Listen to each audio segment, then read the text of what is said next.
ரிஷபராசி நேயர்களுக்கு தமிழ் புத்தாண்டு பராபவ வருடம் எப்படி இருக்கும் அப்படின்னா சூப்பரா குருவோட வீட்டை குரு பார்க்குறாரு. அது 12 வருஷத்துக்கு ஒரு முறை தான். குரு மட்டுமல்ல, சனீஸ்வரரும் நல்ல உத்தியோகம், நல்ல வேலை, மன நிம்மதி, அதிக வருமானம், வீடு வாங்குறது, அதே மாதிரி பழைய கடன்லாம் தீர்றது, புது கடன் வந்து தீரும். என் அன்பு ஆன்மீகம் டாக்ஸ் நேயர்களுக்கு என் அன்பு வணக்கங்கள். பராபவ தமிழ் வருட வாழ்த்துக்கள். வாழ்க வளமுடன். All the best. இந்த பராபவ வருடம் அப்படிங்கிறது மொத்த தமிழ் வருடம் 60ன்னு உங்களுக்கு தெரியும். அதில் 40வது வருடமாக இது வர்றது ஒரு விஷயம். அதே மாதிரி இந்த ஆண்டு உங்களுக்கு ராஜாவாக வருவது குரு வரார், மந்திரியாக வருவது செவ்வாய் வருகிறார். 12 வருடங்களுக்கு ஒரு முறை குரு உச்சம் பெறப் போகிறார். 18 வருடங்களுக்கு ஒரு முறை கடகத்துக்கு வரக்கூடிய கேது குருவோடு போய் சேர்கிறார். குருவுக்கு ஸ்தான பலத்தை விட பார்வ பலம் அதிகம் அப்படின்னு உங்களுக்கு தெரியும். 2026 ரிஷபராசி நேயர்களுக்கு தமிழ் புத்தாண்டு பராபவ வருடம் எப்படி இருக்கும் அப்படின்னா சூப்பராக இருக்கும். நீங்கள் தான் சார் சொல்கிறீங்க, அதை போங்க சார். 11ஆம் இடத்துல சனீஸ்வரர் இருக்கார். 2ஆம் இடத்துல குடும்பம் வாக்கு தனஸ்தானத்தில் குரு இருக்கார். அதுக்கு பிறகு அவர் உச்சம் பெறுகிறார். உச்சம் பெற்ற குரு உங்களுக்கு பார்வை இல்லைனாலும் உங்களுடைய 11ஆம் வீட்டை லாபஸ்தானத்தை பார்க்குறார். ஆகவே அற்புதமான பலன் கிடைக்கும். குருவுக்கு 5, 7, 9 தானே. 11ஆம் இடம் எப்படி சார்னா குரு பார்க்குறார் இல்லையா, அதாலேயே லாபம். அதுவும் உச்சம் பெற்ற குரு தன்னுடைய வீட்டை தானே பார்க்குறார். குருவோட வீட்டை குரு பார்க்குறாரு. அது 12 வருஷத்துக்கு ஒரு முறை தான். வருஷம் தன்னுடைய வீட்டை தானே பார்க்க மாட்டார். இந்த வருஷம் அது ஒரு அற்புதமான பலன். தனுசு ராசிக்காரர்களுக்கு தன்னுடைய வீட்டை தானே பார்ப்பார் குரு. அதே மாதிரி உங்களுக்கு குரு வந்து உச்சம் பெற்ற பிறகு அவர் 9ஆம் பார்வையாக பார்ப்பார். உங்களுக்கு 11ஆம் வீடாக போயிடும், லாபஸ்தானத்துக்கு போயிடுவார். அப்போது குரு மட்டுமல்ல, சனீஸ்வரரும் நல்ல உத்தியோகம், நல்ல வேலை, மன நிம்மதி, அதிக வருமானம், வீடு வாங்கிறது, வாடகைக்கு இடம் மாறுதல் பண்ணுறது, புதிய வீடு கட்டுறது, ஒரு ஃப்ளாட்டாக இருந்ததுன்னா இண்டிவிஜுவல் ஹவுஸ் பண்ணுறது, அதே மாதிரி பழைய கடன்லாம் தீர்றது, புது கடன் வந்து தீரும். அதில் எந்த ஒரு மாறுதலும் கிடையாது. புதிய கடன் வரும். ஏன்னா வாகனங்கள் மாற்றுறதோ அல்லது வீடு கட்டுறதோ அப்படின்னு உங்களுக்கு சுப பலனாக நடக்கும்போது சில மாறுதல்கள் உங்களுக்கு செலவுகளை கொடுத்துரும்.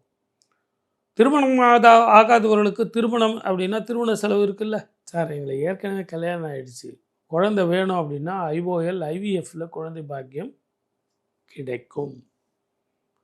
சார், என் பையன் வந்து ஒரு வேலைக்கு போகிறதுக்கு டெபாசிட்டுக்கு பணம் கேட்குறான், கடை வாங்கி கொடுக்க போகிறேன், அந்த கடனை எப்படியாவது அவன் கொடுத்துருவானா சார்? தாராளமாக கொடுங்க. வேலைக்கு போகிறதுக்கு மட்டும் இல்லை, படிக்கிறதுக்கு கூட கொடுங்க. மேற்படிப்பு போகிறதுக்காக வெளிநாடோ வெளி மாநிலமோ. சார், எனக்கு அமெரிக்காவில் எப்படி சார் அலோவ் பண்ணவே மாட்டானா? அமெரிக்கா இல்லைன்னா என்ன, ஒரு கதவு மூடினா 2 கதவு, வேறு எங்கே படிக்கலாம், எந்த நாட்டுக்கு போகலாம் அப்படின்னா அவனையே கேளுங்க. அவனுக்கு நீங்கள் ஹெல்ப் பண்ணுங்கள். நிச்சயமாக ஒரு நல்ல வாழ்க்கை வரும், தெளிவான வாழ்க்கை அமையும். அதே மாதிரி இந்த வியாபாரம் பண்ணுறவங்களுக்கு தொழிலில் பார்ட்னர்ஷிப் வரும். அவங்க பணம் கொடுத்து சார் நீங்கள் பிஸ்னஸ் பண்ணுங்கள், எனக்கு சரக்கு அனுப்புங்க, நான் ஃபாரினில் இருக்கேன் இல்லைனா வேறு ஸ்டேட்டில் இருக்கேன், எனக்கு நீங்கள் எல்லா சரக்கும் அனுப்புங்க சார், நான் விற்று கொடுக்குறேன், அதை வந்து இதுக்கு பணமாக வச்சுங்க, உங்களுடைய முதலீடில் இதை வச்சுங்க, எனக்கு ஷேர்லாம் வேணாம் சார், நம்மளுடைய இதை நம்ம பார்த்துக்குவோம், ப்ராஃபிட்டை பண்ணி பார்த்துக்குவோம் அப்படின்னு சில பேர் வருவாங்க. அப்படி வந்ததுன்னா ரெஃப்யூஸ் பண்ணாது.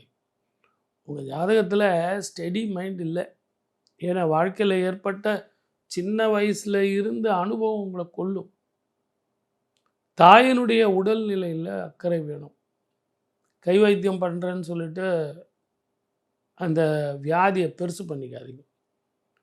ஒரு சின்ன டேப்லெட்லேயே சரியாக போயிடும். அதனால் முதல்ல போய் டாக்டரை போய் பாருங்கள். ஒரு முறை திருச்செந்தூர் முருகனை வழிபட்டு வந்தீங்கன்னா அந்த பன்னீர் இலையில் இருக்கிற விபூதி மிகப்பெரிய ஆயுதமாக இருக்கும். உங்கள் வாழ்க்கையில் நிரந்தர தெளிவான முடிவு எடுத்து வெற்றி பெறக்கூடிய ஆரோக்கியத்தை கொடுப்பான். ஒவ்வொரு வருஷமும் குரு ஒரு வீட்டில் மாறுவார், இதெல்லாம் உங்களுக்கு தெரியும். ஆனால் இந்த வருஷம் 3 வீட்டுக்கு மாறப்போகிறார். தொடக்கத்தில் மிதுனத்தில் இருக்கிற குரு 1/6/2026 கடகத்துக்கு வரார். அதற்கு பிறகு அவர் சிம்மத்துக்கு போகிறார். மறுபடியும் வக்கரமாகி கடகத்துக்கு வரப்போகிறார். இந்த காலகட்டங்களில் தான் சனியும் செவ்வாயும் சேர்ந்துருக்கு. அதே நேரத்தில் சனி செவ்வாயோட 3 கிரகங்கள் கூட இருக்குது. தனுசில், மகரத்தில், கும்பத்தில், மீனத்தில் அப்படின்னு சொல்லிட்டு இவங்களெல்லாம் சஞ்சரிக்கிறாங்க. சமசப்தம பார்வையாக சனி செவ்வாய் பார்க்கும்போது போரினால், நீரினால், இயற்கை அழிவுகளால், அதே மாதிரி போரினால் ஏற்பட்ட யுத்த களத்தில் கெமிக்கல்ஸ், இந்த பாம்லாம் போட்டாங்க இல்லையா, அதனுடைய தாக்கத்தினால ஸ்கின் ப்ராப்ளம், உடல் ஆரோக்கியம், மன நிம்மதி இல்லாமல் போகிறது. அதே மாதிரி ஷேர் மார்க்கெட்டில் தங்கம் வெள்ளியினுடைய ஏற்றமான இறக்கமான 2 பக்கத்துலேயும் உங்களுக்கு இருக்கும். ஒரு சில நாடுகள், ஒரு சில ஊரில் தங்கத்தை விற்றுருவாங்க. வாங்கினவங்க எல்லாம் இப்போ கொடுக்க போகிறாங்க. ஏன்னா அந்த நாட்டினுடைய பொருளாதாரத்தை ஸ்டாண்டர்ட் பண்ணுறதுக்காக வாங்கி விற்கிறாங்க. அப்படிப்பட்ட காலகட்டத்தில் தங்கத்தினுடைய விலை இறங்கும். அதே நேரத்தில் அதை இன்னொரு நாடு வாங்கும்போது மீண்டும் ஏறும். ஆக ஏற்ற இறக்கம் இருக்கும். ஷேர் மார்க்கெட் ரொம்ப கவனமாக இருக்கணும். தயவுசெய்து ஷேர் மார்க்கெட்டை மெயின் ஃபுட்டாக வச்சுக்காதீங்க, சைட் டிஷ்ஷாக வச்சுங்க. இந்த வருஷம் உங்களுக்கு தமிழ் வருடம் பிறக்கிறதுங்கிறதுனால முருகன் கோவிலுக்கு போயிட்டு வாங்க. குரு தட்சிணாமூர்த்தி இருக்கக்கூடிய கோவில்களுக்கு போங்க. சிவபெருமானை வழிபடுங்க. எல்லாத்த விட இரவு பயணத்தை தவிர்த்துடுங்க.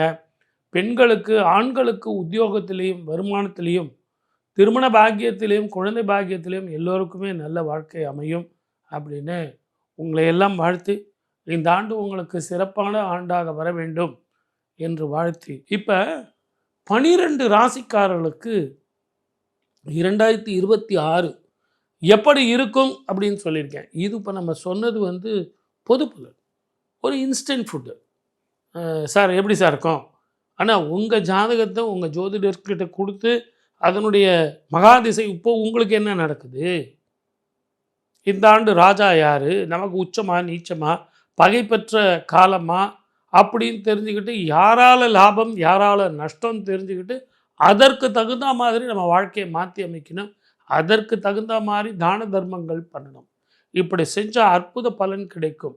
மொத்தத்தில் 12 ராசிக்காரர்களுக்கும் நான் சொல்கிறது ஒன்றே ஒன்று தான். எனக்கு என்ன மனக்கவலை, என் தாய்க்கன்றோ தினம் தினம் என் கவலை. ஆகவே கவலைப்படாதீங்க, இறைவன் இருக்கிறான், அனைவருக்கும் சுகத்தை தருவான், சுபத்தை தருவான்னு சொல்லி வாய்ப்பளித்த அத்தனை நல்ல உள்ளங்களுக்கும் நன்றி. பராபவ வருஷம் தமிழ் வருடம் எல்லோருக்கும் எல்லா விதமான சுகத்தையும் தரணும். வாழ்க வளமுடன். All the best. சர்வே ஜனா சுகினோ பவந்து.